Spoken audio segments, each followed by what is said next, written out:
Are you ready for a homemade caviar? Let's start. I'm frying some chopped onions, adding grated carrots, 2 grated carrots.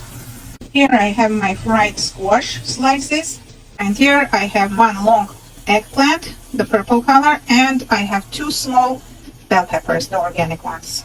I'm going to add the squashed eggplants and the peppers into a blender, and then add the carrots and onions on top. Of course, I'm going to spice it up with turmeric powder, with paprika, and with a little bit of cayenne, or cumin, whatever you want to call it, or zira, the grounded zira. Okay, adding a little bit of turmeric powder, maybe a little bit more. Okay, the turn for paprika, maybe a little bit more. Yep. Okay, adding a little bit of cumin. Now I will go to my blender.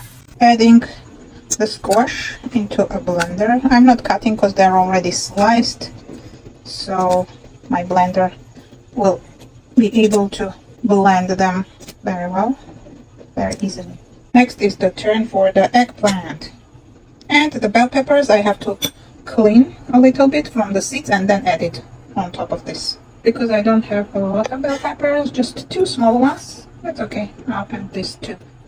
Okay, doc, now the blending time. Okay, time for the spiced and fried onion and carrots.